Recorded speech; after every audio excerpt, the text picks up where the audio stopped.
Laurentian Elites and guns, not a good mix. I'm Brian Lilley here on Rebel Media. Canada's left-wing Laurentian Elites are losing their collectivist minds over comments that Prime Minister Stephen Harper made last week.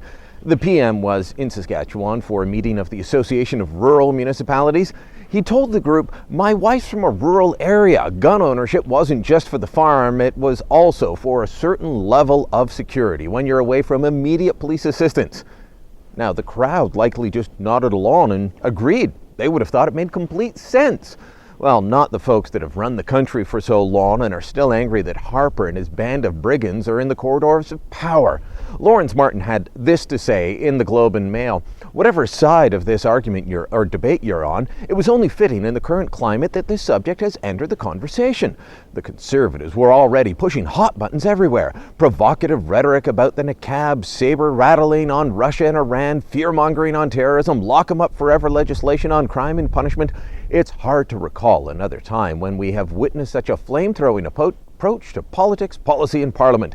Too often, the governing party resembles a band of belligerents rather than sage public servants. How many fights do they want to pick? Are they not concerned about the impact on the country's social fabric, the dangers of pitting one Canadian against another?"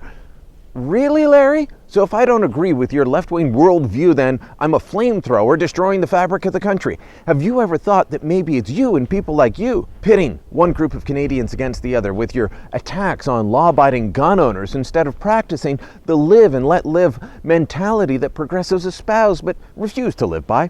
The Ottawa Citizen, meanwhile, quoted Eric Qatari, he's from the Canadian Bar Association, he's a lawyer, warning, "Don't use guns.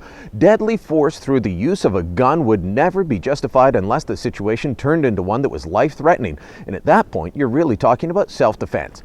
At 3 a.m., if someone's breaking into your house, you might think your life is in danger, but the reality is that if it's an unarmed intruder and you blow them away, you're going to be arrested for murder."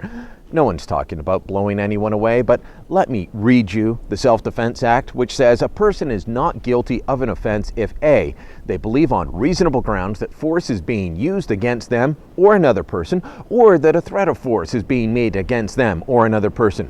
B, the act that constitutes the offense is committed for the purpose of defending or protecting themselves or the other person from that use of or threat of force. And C, the act committed is reasonable in the circumstances. No one's talking about blowing away unarmed people except Mr. Qatari. But you know what? If my life's in danger, my family's life is in danger, and my property is in danger, I can use a firearm for protection. It's always been that way through the common law, despite what this lawyer wants to make you think. Now, the Citizen also ran an editorial denouncing the PM's words, and they even cited the kind of debunked studies out of the US, the ones that say that a gun in your home is more of a danger than something that'll keep you safe. Well, my friend John Lott has written about this before. These are studies that don't distinguish between a law-abiding gun owner and the gangsters that so often die in a hail of bullets. I get that some people don't like firearms. They're not for everyone, but they are part of Canada's heritage. They're a way of life for many, many people. And despite all the hysterics, what the PM said the other day was simply common sense.